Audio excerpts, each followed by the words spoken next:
ikut hawa nafsu bisikan setan ni, saya nak saman dia. Fakta SKMM 233, denda RM500,000, setahun penjara. Sangat-sangat perit. Nampak macam tak ada apa-apa. Nampak macam happy. Tapi yalah, sebenarnya susah nak share dengan orang bila dalam keadaan susah. So bila everyone dah ready, baru Iman releasekan the real one. Kita nak buat orang tu tunggu. Kita warm up dulu. Sama lah macam arwah dengan kebaikan yang dah ditunjukkan.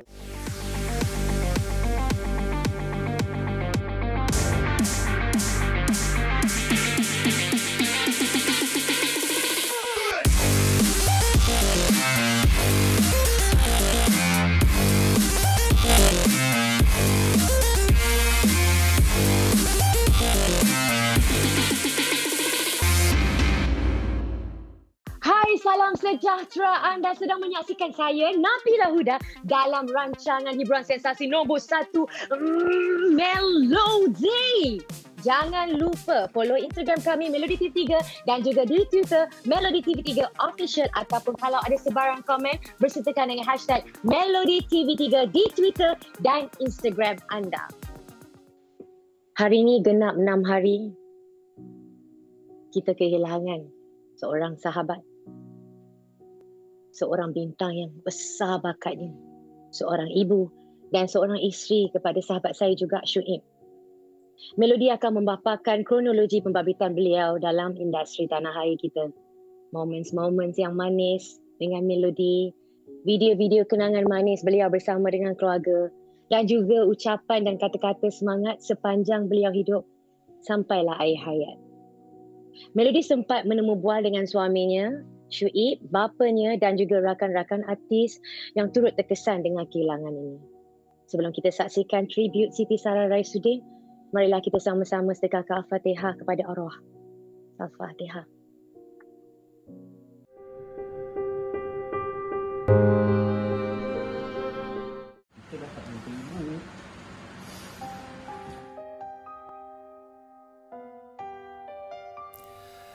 Hampir seminggu telah berlalu, setiap hari pemergian Siti Sarah Raisuddin masih lagi meniti di bibir ramai orang yang turut merasa kehilangannya. Dan kehilangan arwah ini bukan sahaja mendapat perhatian semua lapisan masyarakat di Malaysia, malah kehilangan penyanyi ini juga turut mendapat liputan media antarabangsa. Bukan itu sahaja, setiap hari ada sahaja kebaikan arwah yang dikongsikan.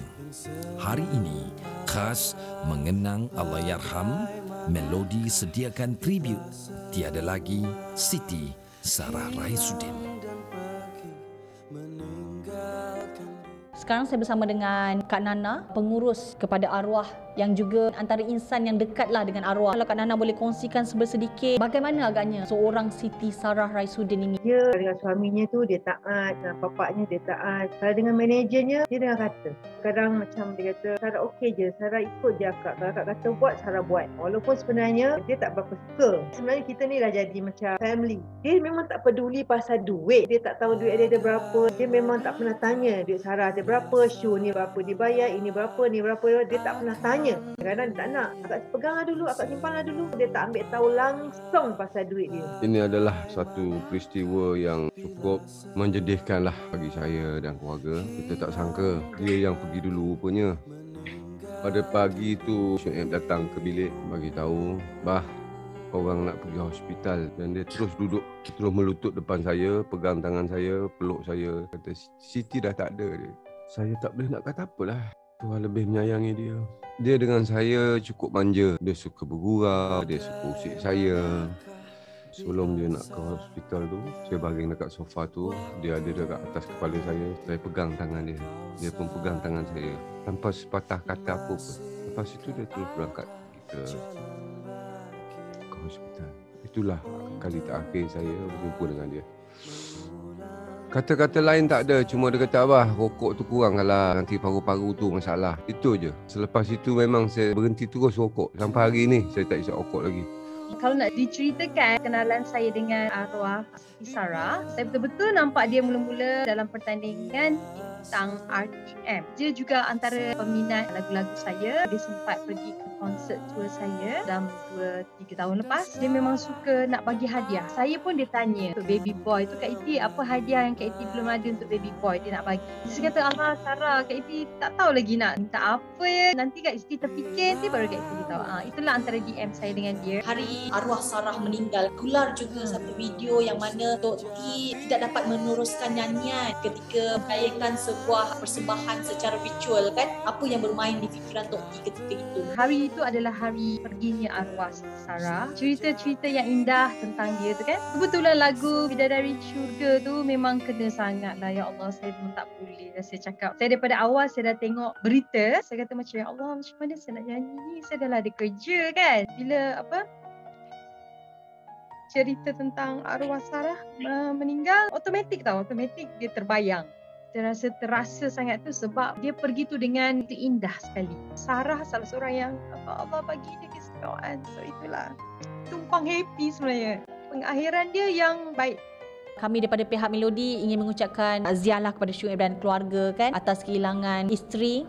Terima kasih banyak-banyak. Lebih kurang hampir seminggu lah kehilangan arwah. Bagaimana agaknya sekarang ni kehidupan Syuib tanpa arwah di sisi bersama dengan anak-anak? Alhamdulillah, sebenarnya memang Allah tu maha besar. Setiap ujian ataupun musibah yang diberikan kepada kita, pasti dia tak akan tinggalkan kita seorang-seorang. Sebenarnya kalau untuk hati saya cukup berlapang dada bila saya melihat pemergian arwah dengan kebaikan yang dah ditunjukkan. Wallahualam, mungkin sekarang ni dia sedang berlari-lari di taman syurga, tapi saya almost 11 tahun dengan dia. Yang paling menyakitkan itu adalah rindu yang tiada penghujung. Tapi insya-Allah saya okey, saya tabah. Untuk urusan rumah, alhamdulillah tak ada masalah langsung. Abang ipar, adik ipar pun memang sebenarnya selalu dekat rumah ni juga. Dia orang banyak membantu anak-anak. Alhamdulillah. Mula-mula saya risau dia lebih rapat dengan ibunya, tetapi Allah nampaknya sedang membimbing hati anak-anak saya untuk menerima kenyataan ini. Penerimaan mereka itu sangat-sangatlah terbuka. Tapi kadang-kadang lah anak saya yang paling kecil tu 6 tahun, Martin, kalau dia teringat dia akan terus cakap dengan saya, cakap, "Daddy, Martin rindu ibu."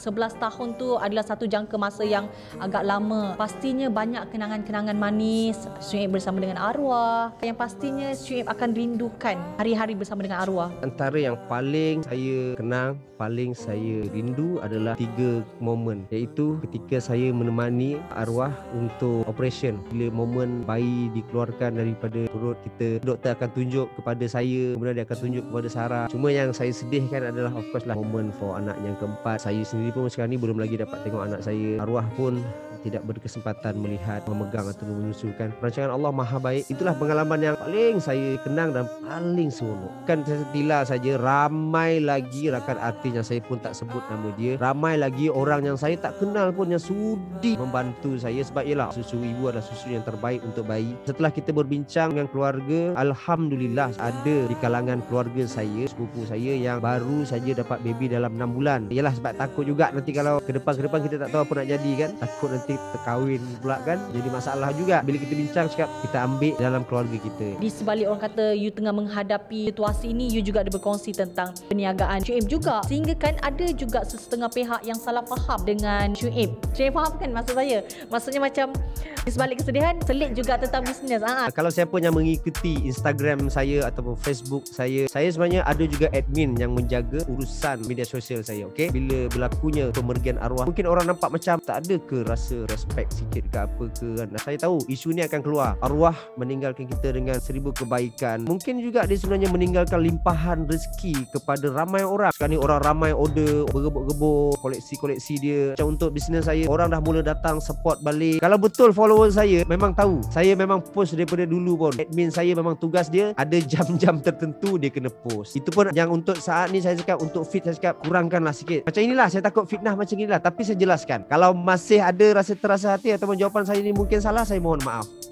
Saya harap Allah balas kepada semua orang yang terlibat dalam scene ini daripada awal sehinggalah 7 hari straight bersama-sama baca Yasin, berdoa sama-sama. Kita mungkin menangis bersama-sama. Saya pun nak mengucapkan terima kasih yang mendoakan kekuatan diri saya. Saya balikkan doa-doa yang korang pernah sampaikan kepada arwah. Kalaulah ada perasaan seperti saya merindukan arwah, jangan terlalu berduka, takut nanti dia sedih tengok. Bila kita teringat dia, kita sedekahkanlah Al-Fatihah. Takkan bisa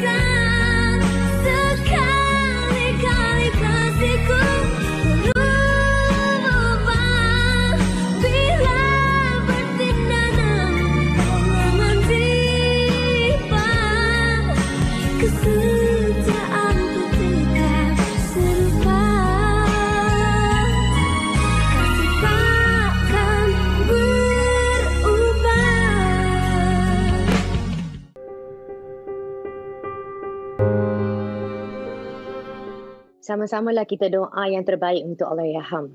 Dan sekarang ni kita yang masih hidup, kita kena teruskan kehidupan. Okay? Sebab kita masih lagi bernyawa dan kita kena bersyukur. Supaya kita lebih menghargai dan kena sayang sesama sendiri. Tenanglah kau di sana, sahabatku. Okey, ini Abi nak share information dekat korang. Nestle Malaysia telah melancarkan kempen ganjaran vaksin dan menawarkan voucher RM20 kepada 25,000 pemenang bertuah.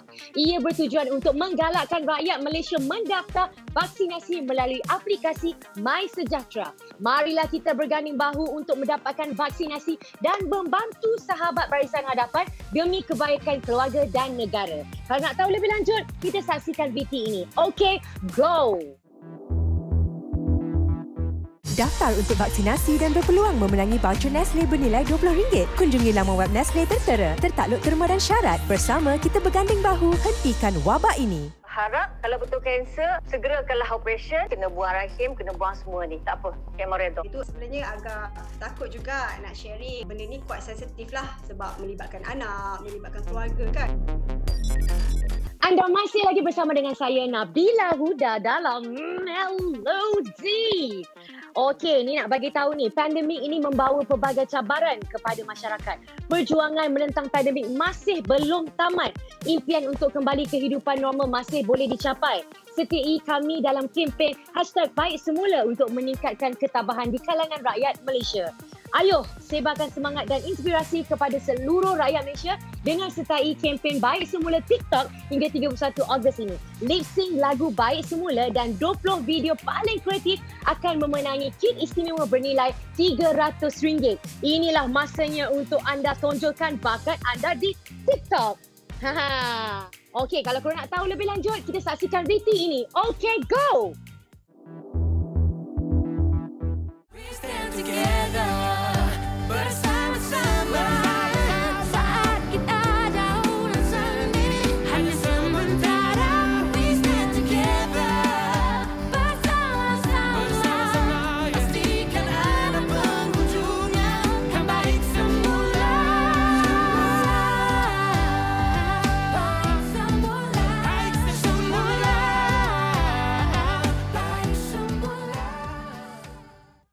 Minggu ni kita ada segmen prihatin.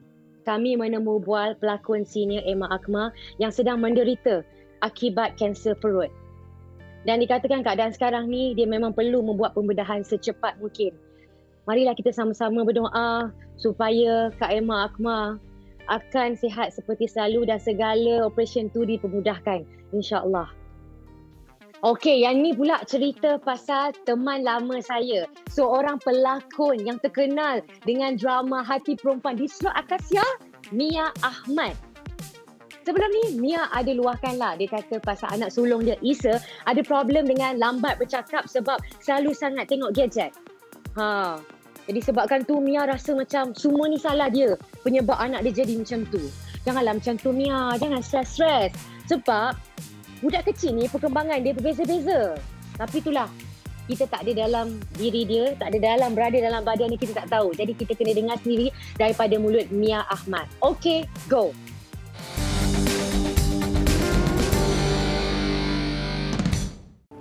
Pelakon drama gerak khas The Finale Emma Akmal baru-baru ini berkongsi tentang derita yang ditanggungnya menghidap penyakit kanser perut ataupun ketumbuhan sis. Difahamkan pelakon ini memerlukan pembedahan segera bagi membuang ketumbuhan sis tersebut. Semoga urusan pembedahan Emma Akmal dipermudahkan dan sihat seperti sedia kala. Assalamualaikum Kak Emma. Waalaikumsalam warahmatullahi wabarakatuh. Baru-baru ni Kak Emma berkongsikan memerlukan sumbangan kos pembedahan sebanyak RM50,000 untuk mengeluarkan sis dari perut Kak Emma. Macam mana Kak Emma ketika Kak Emma dapat tahu yang Kak Emma disahkan menghidapi kanser perut ni? Bila Kak Emma dapat tahu daripada doktor yang mengesahkan itu adalah kanser, Kak Emma rasa tak ada apa-apa sebab Kak Emma dah start dan diri Kak Emma. Jangan terperanjat, jangan sedih, jangan murung. Ini adalah ujian Allah. Kau kena terima, kau redha, kau husnuzon dengan Allah. Ada sebab. Jadinya bila doktor kata kena operate, cuma yang tu saja Kak Emma rasa macam lemak bila kena operate di luar daripada hospital kerajaan. bermakna memerlukan kos bajet perbelanjaan dia lebih kurang dalam 40 ke 50 ribu. Mati kutu masa tu. Cuma Kak Emma berharap kalau betul kanser, segerakanlah operation, kena buang rahim, kena buang semua ni. Tak apa, Kak Emma redha. Ramai kan peminat, rakan-rakan artis, keluarga yang tahu tentang keadaan Kak Emma sekarang kan. Ramai yang prihatin, dah terkumpul sebanyak RM20,000 kan selepas berita ni dah dikongsikan. Jadi apa yang Kak Emma boleh katakan dengan keprihatinan lah mereka semua ini? Terima kasih yang tak tinggi pada Allah Ta'ala. Syukur sangat dengan kekuatan dia juga beri pada Kak Emma. Bila Kak Emma minta hari-hari beri aku kekuatan untuk mengharungi dugaan ni, Kak Emma beranikan diri untuk viral. Bila viral, daripada pertolongan rakan-rakan dan semua dapat tahu, rakan artis, semua netizen, bila menyumbangkan tu, Kak Emma rasa macam bersemangat. Bila nak bangun, kalau Kak Emma nak jalan, Kak Emma kena tampung perut macam ni. Kalau tak tampung, bawah tu je sakit sebab dia akan menekan kita punya rahim hari-hari. Penatlah. Yang macam doktor kata bola sepak, ini dianya. Sangat-sangat perit, nampak macam tak ada apa-apa, nampak macam happy. Tapi yalah, sebenarnya susah nak share dengan orang bila Kak Emma dalam keadaan susah atau sakit. Tapi kali ni nampak gayanya Kak Emma kena aku. Kena berterus terang dan kena mengakui dan kena memohon pertolongan. Pertolongan Allah, pertolongan semua orang. Doktor anggarkan bila seharusnya Kak Emma perlu menjalani pembedahan, segerakanlah proses pemulihan ataupun sihat seperti sedia kala. Kalau ikutkan hati Kak Emma ni, hari ni Kak Emma nak pergi operate. Kak Emma dah bersedia daripada bulan 6 tu hari. Doktor dah bagi tahu apa-apa, kompilasi dia apa-apa. Kak Emma dah yes. Kak Emma sekarang ni mengharap secepat yang mungkin. Cepat buat, kita cepat recover. Kalau lagi kita lambat, Kak Emma takut benda ni pecah dalam. Date tu Kak Emma kena tunggu keputusan daripada pihak hospital. Yang mana telah bersusah payah memberi sokongan sama ada dari segi keuangan ataupun doa ataupun apa saja. Terima kasih banyak-banyak yang tak terhingga daripada Kak Emma. Halalkanlah apa yang you all bagi untuk tujuan pembedahan ini, insya-Allah, dan doakanlah yang baik-baik supaya proses pembedahan itu berjalan dengan lancar supaya lepas tu Kak Emma sembuh dan sihat dan boleh menjalani kehidupan seperti biasa. Terbaru, Emma Akmal ada memaklumkan kepada Melody dengan sumbangan orang ramai, peminat, keluarga dan rakan artis. Jumlah RM50,000 telah pun dapat dikumpulkan. Syukur Alhamdulillah. Semoga urusan pembedahan Emma Akmal dipermudahkan dan sihat seperti sedia kala.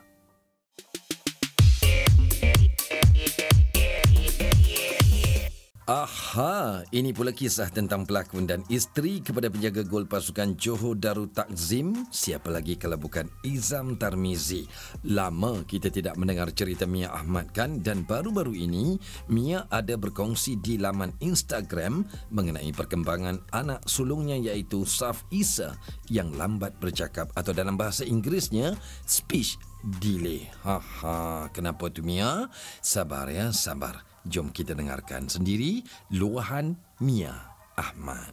Apa yang saya boleh kongsi tentang anak saya tu, sebenarnya agak takut juga nak sharing. Benda ni kuat sensitif lah sebab melibatkan anak, melibatkan keluarga kan. Tapi bila saya dah melalui situasi itu dan saya melihat sekeliling saya parents-parents lain yang menghadapi masalah yang sama, tak tahu nak buat apa, dan ada parents yang tak tahu pun sebenarnya anak dia orang tu delay disebabkan terlebih menonton skrin lah. Skrin ni bukan sekadar handphone semata-mata tapi juga TV. So saya terpanggil untuk share juga dan saya buanglah ego saya nak berasa malu. Biarlah apa orang nak cakap, asalkan saya rasa benda ni boleh memberi manfaat kepada orang luar, especially parents. At first saya detect waktu dia umur 1 tahun, sepatutnya anak dah boleh ada satu patah perkataan, tapi anak saya tak ada perkataan lagi. Kita antara risau, tapi selepas saya melahirkan anak saya yang kedua, saya hantar anak saya yang first tu ke sekolah lah. Seminggu saya hantar, cikgu mesej saya kata, Isin selalu tengok YouTube ke kat rumah? Bukan a good sign lah. Saya rasa seorang cikgu mesej saya tag something dekat anak saya macam tu kan. Since then saya sangat susah hati tau, dan sebenarnya saya dalam keadaan stres lah waktu tu. Okay, macam Mia sendiri ketika mula mendedahkan Isa dengan skrin ataupun gadget, apa yang menyebabkan faktor utama Mia memberi? Adakah waktu tu Mia busy dengan lakonan apa semua dan husband pula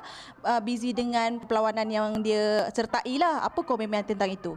Senang cerita waktu tu kurang ilmu lah. Saya pun cakap terus terang, Isa pun banyak belajar kat situ. A sampai Z pun semua dia tahu. Memang numbering ke apa semua memang saya memang tak nafikan. Anak pertama kita pun tak tahu nak handle macam mana. So kita kita pun banyak dengar cakap-cakap orang sekeliling instead of dengar cakap pakar lah. Maybe skrin ni saya rasa macam itu adalah guru yang terbaik untuk anak saya waktu tu. Saya rasa dengan Englishnya, accent tu kan, kita dengar pun macam sedap je kalau budak-budak sebut kan. Waktu tu memang kurang ilmu, naif, jahil kan. Waktu tu lah. Tapi sekarang kita dah insaf ya. Mia mungkin ada baca kan rata-rata komen ada mengatakan apa ni Mia nak salahkan gadget lah, apalah, padahal sendiri yang tak ada masa nak bonding dengan anak dan suami pula busy. Maklumlah anak pertama kan, lepas sudah mengandung anak kedua, macam orang kata masa dengan anak pertama ni kurang sikit. So itulah antara faktor anak space delay. Apa yang Mia boleh katakan tentang komen-komen sedemikian yang Mia terima dan baca lah? Saya terima je bulat-bulat netizen cakap macam tu. Saya admit mistake saya. Tak ada masa. Kita pun sebenarnya memang tak tahu nak main sebenarnya dengan anak tu, because kita sendiri tak cuba masuk dalam dunia dia. Kita sibuk dengan dunia kita. Saya admit semua mistake tu dan saya nak you all semua belajar daripada pengalaman saya. You all nak bash ke apa ke, saya memang terima bulat-bulat sebab saya dah buat mistake pun dan saya dah belajar pun.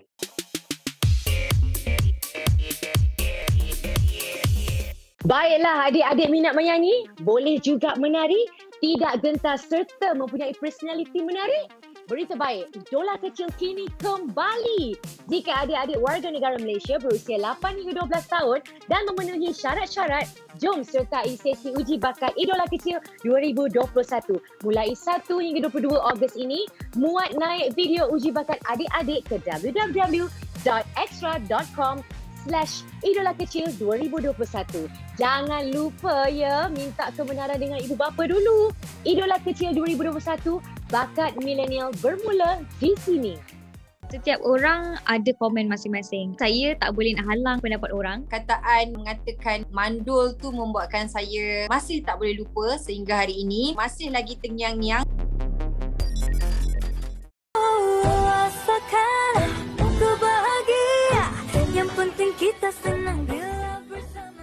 Siapa yang tidak kenal dengan penyanyi baru Iman Troy yang kian mendapat tempat dalam industri muzik tanah air. Selepas kemunculan lagu Teman dan lagu rayanya yang menjadi trending warganet, kini Iman Troy dikabarkan bakal melancarkan lagu baru tidak lama lagi. Wah, tak sabar rasanya. Dalam pada itu dikatakan juga Iman Troy kini semakin rapat berteman dengan seorang penyanyi lelaki. Jeng. Siapa tu?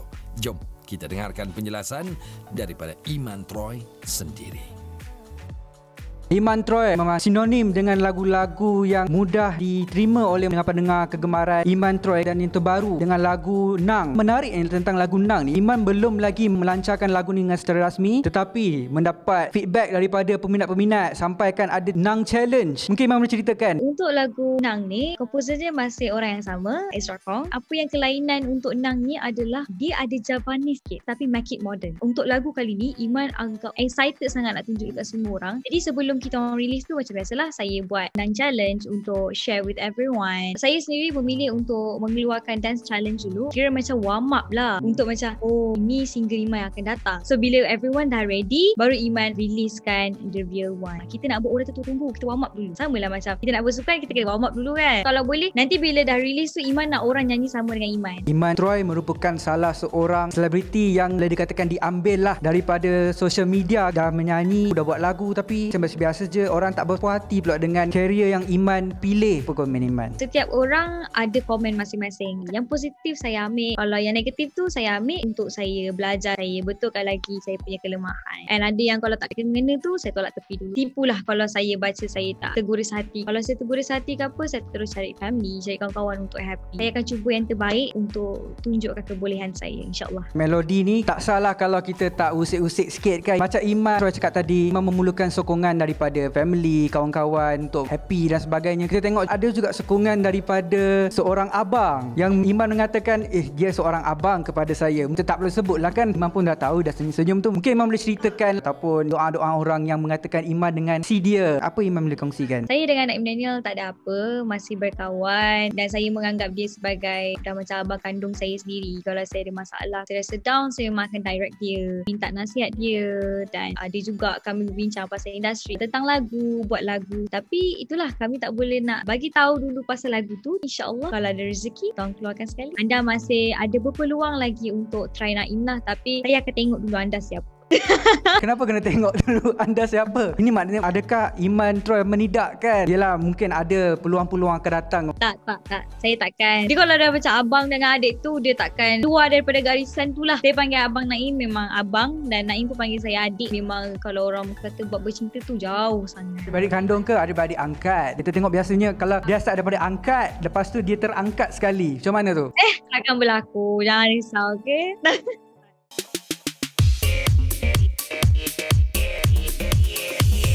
Kita kembali lagi. Halo, bersama dengan saya Nabila Huda dalam Nel Hello Adai.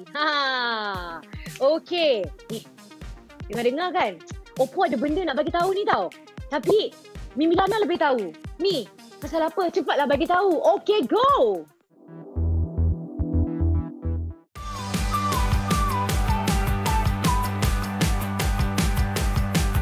Oppo telah melancarkan Oppo Reno 6Z 5G yang mempunyai 64MP AI Tri-Camera.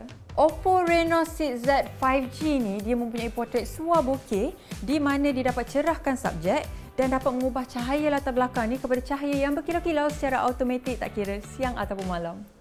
Untuk orang yang suka ambil video macam saya, video portrait kecantikan ni memang sangat-sangat membantu dan dapat menghilangkan kecacatan yang ada pada kulit muka saya. See? Saya nampak cantik secara semula jadi tanpa perlu try hard kan? Kalau saya tengah masak ke ataupun saya tengah buat kek ke, tiba-tiba ada orang call saya ataupun saya sendiri nak buka apps, jangan risau, Oppo Reno 6Z ni ada sistem aksi kawalan di mana kalau saya tak pegang phone pun saya masih boleh jawab call awak. Guys, Oppo juga telah melancarkan Encore Air di mana mempunyai reka bentuk yang sangat-sangat cantik dan dapat menghasilkan audio yang sangat-sangat jelas. Reno Z 5G ni datang dengan dua color guys, iaitu Aurora dan Stellar Black dengan harga RM1,699 je guys. Oppo juga telah melancarkan Reno 6 5G yang datang dengan dua color pada harga RM2,399 sahaja. Dan manakala Encore Air datang dengan dua color iaitu Misty White dan Misty Black pada harga RM299 sahaja. Korang juga boleh mendapatkan Oppo Reno 6Z 5G dan Oppo Reno 6 5G untuk menerima hadiah yang bernilai sebanyak RM620 guys.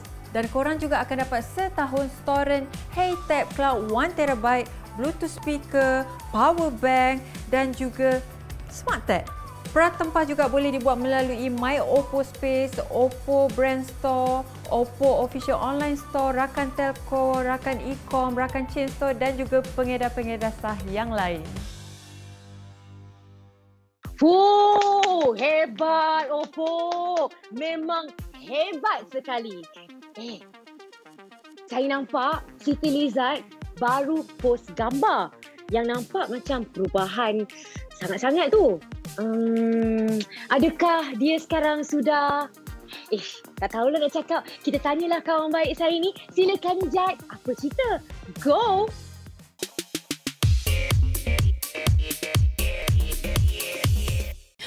Research katalah kan, pigmentasi ni adalah tanda pertama penuaan wanita di atas. Saya takut. Saya tak rasa saya takut. Saya cuma risau. Saya risau kalau... Pelakon dan pengacara Siti Elizad baru-baru ini memuat naik gambar beliau sudah pun berhijab di laman media sosialnya. Alhamdulillah, syukur. Ramai peminat-peminat gembira dengan perubahan ini dan mendoakan yang terbaik buat Siti Elizad. Assalamualaikum Siti Elizad, apa khabar? Baik, sihat Alhamdulillah. Hai Melody. Apa dia tu Iza? Nak tanya tentang seorang netizen yang komen melampau melukakan hati Elizad. Sampai katanya Elizad nak saman netizen tu kerana mengeluarkan kata-kata mandul lah, apalah. Jadi macam mana dengan proses saman netizen tersebut? Sebaik-baiknya saya rasa saya berserah kepada Allah Subhanahu Wa Taala dan yang pentingnya saya dah serahkan kepada tuan lawyer. Jadi saya rasa kes polis biar mereka lah yang uruskan. Kita buat kerja kita je lah. Lebih-lebih tak boleh nak komen. Sebabnya dah jadi kes polis kan, bagi je lah diorang buat kerja dulu. Selepas menerima komen-komen sebegitu, adakah Ijat sendiri bangkit? Rasanya dalam berapa hari, minggu tu Ijat macam agak terkesan kan dengan komen tu yang agak kata tak sensitif lah. Apa yang Ijat boleh katakan? Semua orang pun tahu saya jenis yang positif, tak ambil tahu langsung pasal orang-orang nak bercakap. Tapi of course benda tu paling terkesan dalam hidup saya sepanjang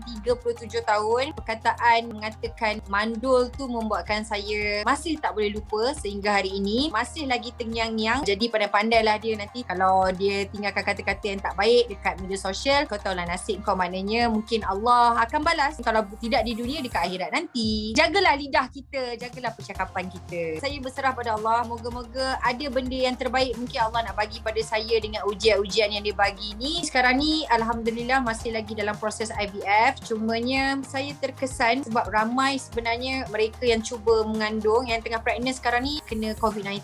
Jadi kita hold dulu, nantilah soon. Bukan itu saja. Kalau siapa melihat kat laman sosial Instagram Ijat baru-baru ni kan, sempena awal Muharram, ramai yang macam tengok makin manis Siti Elizad lepas dah berhijab. Ijat boleh kongsikan lah apabila dah bertudung ni. Kalau dulu kita handsome, kalau dulu kita abang-abang, sekarang ni orang puji manis pula kan. Rasa macam ya ke? Tapi Alhamdulillah, terima kasih kepada mereka yang tinggalkan komen, tak sempat nak reply seorang-seorang. Okey, Alhamdulillah, sebenarnya ikutkan dah lama nak berhijab, tapi kita sama juga macam orang lain, takut buka tutup. Tapi baru-baru ni bila first awal Muharram, saya rasa sangat seronok sebabnya saya diberikan suami yang begitu memahami. Jadi bila saya keluar bilik je, saya nampak ada barang online. Jadi bila kita buka, ada selendang lah. So I cakap, tak apalah, I letak kat kepala je lah I pergi kerja. Dia kata, okey. Balik kerja, dia still macam tenung. Cantik lah isteri I ni, macam tu lah kan. Siapa lagi nak puji kita, suami kita je wak. Ya Allah, Tuanku tolonglah bagi peluang dekat kita untuk istiqamah. Saya tak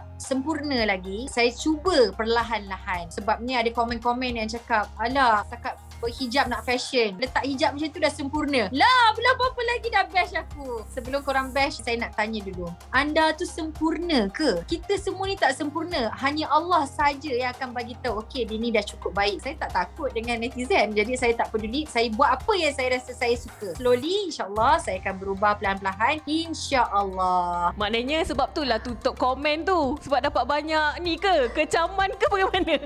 Okey, tutup komen. Sebenarnya saya tak nak ada perbalahan. Dia seorang cakap macam ni, seorang kena cakap macam ni. Buat apa nak semak kepala? Sebab saya tak heran tentang likes ke, tentang komen beribu ke. Saya tak peduli. Saya memang orang tahu saya hidup dengan cara saya. Saya tetap juga macam biasa, macam Elizad yang suka bercakap. Saya tetap juga bawa motor. Cumanya slowly, insyaAllah. Doakan saya istiqamah. Itu yang paling penting sekali. Saya pun orang yang jahil. Saya bukan orang yang baik. Saya sedar diri saya sebelum ni. Saya berterima kasih kepada mereka yang di luar sana yang nak hadiahkan tudung, shawl. Ada rezeki ni masuk, tiba-tiba suruh buat review yang lebih. Ada produk-produk yang besar yang nanti tiba macam risik-risik dulu. So saya macam ya Allah. Sebab mungkin hari tu macam bila orang cakap saya dengan perkataan mandul, saya down sangat-sangat. Saya sedih, saya menangis, saya bangun malam. Saya tanya pada Allah, kenapa? Rupanya Allah nak bagi saya sesuatu istimewa. Ramai yang ambil tahu pasal saya. Saya bersyukur sangat-sangat. Terima kasih untuk mereka yang di luar sana yang selalu mendoakan saya. Dan kata-kata anda tu saya ingat sampai bila-bila. Mungkin menjadi asbab untuk saya berubah menjadi lebih baik, insyaAllah.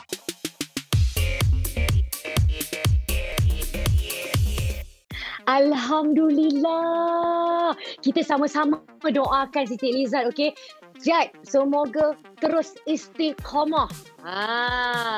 Okeylah, saya nak berehat sekejap. Boleh ke tidak? Kalau boleh, kita jumpa lagi selepas ini dalam Melosi. Buat masa sekarang, apa-apa pun yang akan review kepada Abang Shuib, I will always gonna pay my respect towards Abang Shuib and also arwah Kak Sarah. Jadi kalau orang nak buat viral tu, kena ingat akta. Jangan duk buat viral tak tentu lah. Duk fake news apa semua. Saya tak suka benda-benda ni. Kehilangan penyanyi Siti Sarah memberi kesan kepada ramai orang, tidak terkecuali rakan selebriti antaranya kepada penyanyi muda Naim Daniel yang telah berkongsi tentang Allahyarham yang telah meminta penyanyi ini menciptakan sebuah lagu buatnya. Lebih menyedihkan apabila lagu tersebut telah pun siap namun belum sempat lagi untuk dirakamkan. Assalamualaikum Naim, apa khabar? Salam, sihat. Sihat ke Cik Ria? Sihat, Alhamdulillah. Umum tahu tentang kehilangan seorang permata seni iaitu Allahyarham Siti Sarah Raisuddin yang mana banyak memberi kesan kepada ramai orang. Tak terkecuali juga Naim Daniel sendirilah berkongsikan tentang perbualan Naim bersama dengan arwah meminta Naim untuk menciptakan sebuah lagu buatnya. Arwah Kak Sarah merupakan artis pertama yang approach Naim, percaya dengan Naim untuk buat lagu sebab Naim tak pernah buat lagu untuk orang. Arwah Kak Sarah DM, "Adik, akak nak minta lagu kat adik boleh tak?" Arwah Kak Sarah kata nak lagu ni kalau boleh akak sempat buat AJL lah. Dia kata ironinya lagu ini berkisahkan tentang kehilangan. Dia kata macam adik akak tak nak buat lagu ni cincai, akak kalau boleh akak nak hantar arrangement dia pergi Indonesia. Abang Syuib pun suka lagu ni. Naim pun dah dengar the version Arwah Kak Sarah practice. Merinding tau, Kak Sarah dah letak jiwa dalam lagu tu. Lagu tu sampai sekarang tak ada tajuk. Arwah Kak Sarah tak sempat nak record secara official lah. Naim, kalau Naim boleh kongsikan kalau ada demo tu, boleh tak Naim kongsikan dengan nonton dekat luar sana? Buat masa sekarang apa-apa pun Naim akan review kepada Abang Syuib. I will always gonna pay my respect towards Abang Syuib and also Arwah Kak Sarah. The team pun dah bersetuju untuk kita cuba approach penyanyi lain. Kalau Naim boleh share the chorus pun okey lah. Naim nyanyi sikit lah. Aku sendiri, kini sendiri, berselimut dalam luka di malam ini. Pada siapa harus aku bersuara, selamatkan jiwaku dari merana. Baru-baru ini juga Naim ada mengupload satu tweet mempertikaikan kiranya ada mana-mana pihak ejen insurans yang menggunakan kematian arwah ini untuk mereka menjual insurans lah. Kenapa agaknya tiba-tiba you terkeluar dengan tweet sebegitu? Naim melihat perkara ini bukan saja kita kata it's a new thing, tidak. Memang dah lama. Even backdated daripada bagaimana arwah abang pergi dulu pun kita tengok ada segelintir mereka yang tidak bertanggungjawab yang menggunakan kematian seseorang itu bagi nak menjual kepada klien. Macam Naim tulis dalam tweet pun mengatakan kalau ada, Naim dah letak disclaimer awal-awal kepada mereka yang berkenaan saja, kepada mereka yang tidak datang dalam kelompok yang kalau ada tu tidak perlu rasa tertampar dan sebagainya. Ada yang kurang senang dengan tweet Naim kan, ada juga seorang selebriti kan yang orang kata trigger dengan tweet Naim tersebut kan. Bila Naim dapat tahu pihak tersebut keluarkan video pun Naim macam okay, tengok at first point and try untuk dissect every single section of that video, baru Naim keluarkan Naim punya komentar Naim balik lah. Kalau pihak di sana memang betul seperti dianjurkan tidak menjalankan modus operandi sebegitu rupa untuk nak menjual insurans kepada mana-mana klien, so it's good. Jujurnya Naim memang berlapang dada untuk memohon maaf. Naim percaya kita masing-masing ada proses of learning towards becoming the best version of ourselves. Ini adalah kita katakan sebagai teguran terbuka je. Followers yang ada tu adalah tanggungjawab Naim untuk kita sampaikan awareness dekat semua orang. Kita kembali lagi dalam Melody bersama dengan saya Nabila Huda. Ni nak cerita pasal segmen panas kita pada minggu ini. Ni cerita pasal Abang Lan Pet Pet. Ada orang keluarkan video dia yang menyerupai Abang Lan Pet Pet yang sedang buat benda yang tak elok lah, macam jual barang yang panas-panas tu kan. Kita tak mula fikir benda-benda yang bukan-bukan kan. Tapi itulah, Abang Lan Pet Pet kata video tu sebenarnya bukan dia. Itu adalah fitnah dan dia sedang mengambil tindakan kepada mereka yang memviralkan video tersebut. Sama ada betul ataupun tidak, kita kena dengar daripada Tuan Badan sendiri. Okey, go abang.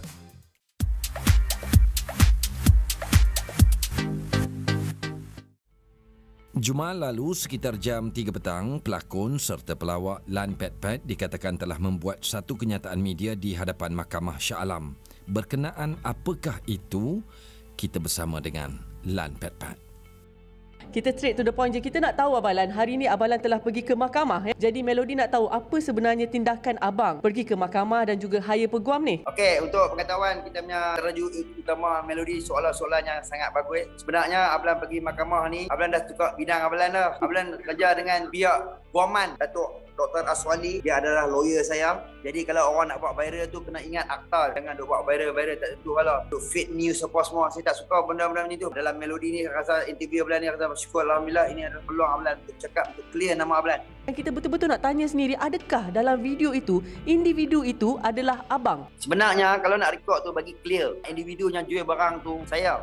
Saya bukan jual barang terlarang. Benda-benda ni untuk special untuk kaum Adam saja. Bukan je benda dadah ke, ganja ke, pit ke, benda terlarang. Bila dikatakan jual dadah lah apa benda lah, rupanya jual benda lain. Mereka salah faham. Lain kali pula kalau nak record from the top. Jangan record sekat-sekat. Mengaitkan nama orang. Lepas tu ada juga abang yang saya terbaca bila komen-komen ada yang mengatakan macam dia ni ambil dadah ke? Benda-benda yang macam tu. Apa komen abang tentang orang cakap bila dikaitkan abang dengan pelibatan menjual dadah dan juga pelibatan mengambil dadah? Macam mana? Apa komen abang tentang tu? Saya nak komen lah satu benda lah. Kalau tak tahu cerita benda yang betul ke, jangan nak buat fake news. Jangan nak buat mengaitkan orang tak baik, dosa. Dengan Allah kita boleh maaf. Dengan orang kita tak boleh minta maaf. Kalau saya mati dia nak minta maaf macam mana? Jadi abang tindakan apa yang abang akan ambil? Nak saman ke ataupun nak minta maaf secara terbuka ke? Kalau ikut-ikut hawa nafsu bisikan setan ni, saya nak saman dia. Fakta SKMM 233, denda RM500,000, setahun penjara. Lawyer saya kata jangan ambil tindakan apa pasal peminat-peminat lah yang naik hang. Kalau saya ambil tindakan, saya bodoh pasal dengan orang. Saya maafkan anda tapi jangan mengaitkan benda-benda lain. Macam kes pakcik tu, saya minta maaf pakcik tu. Saya terima orang maki saya terima. Tapi saya nak bagi clear, saya minta maaf dengan pakcik tu. Dah clear, dah habis. Dan itu yang kes baru-baru ni bergaduh. You record lah from the top, I tak marah. You record sekat-sekat, you mengaitkan orang. Tapi tak apa, kalau I ambil tindakan ni ikut undang-undang, I nak cas dia. Tak tahulah. Lawyer saya ni dia advice, jangan ambil tindakan apa-apa. Mereka tak tahu apa. Mereka tak kenal who is Lan Pet Pet. Okay, apa pula komen abang apabila orang mengatakan Lan Pet Pet ni garang, Lan Pet Pet ni panas baran? Saya bukan kaki ganja, saya bukan kaki drug, saya bukan buat benda tak elok. Pasal apa? Saya datang Kuala Lumpur semata-mata nak tolong mak bapak saya saja. Saya bukan garang. Saya pelembut. Bila saya cakap ni, saya terpandang arwah bapak saya. Pasal orang maki bapak saya. Pasal saya gaduh dengan pakcik tu. Gaduh lagi kali kedua daripada maki mak bapak saya. No problem, saya maafkan anda. Yang mana yang maki saya, maki hamu nak tumbuk dengan saya maafkan anda. Saya dah masuk umur 50 siri. Hidup kita pun tak lama. Kalau saya tak minta maaf, saya rasa rugi di atas muka bumi ni. Selalu orang duk kata saya pandai barat. Sebenarnya saya bukan pandai barat. I'm not a fighter, I'm a lover. Bila ada muda ni kena jaga etika. Kadang-kadang orang tak kenal Ablan. Orang kata Ablan ni masuk yang Ablan memang macam ni. Nampak macam mana orang nak viral lah. Kurangkan kontroversi, tingkatkan prestasi. Kata-kata daripada saya. Saya maafkan anda.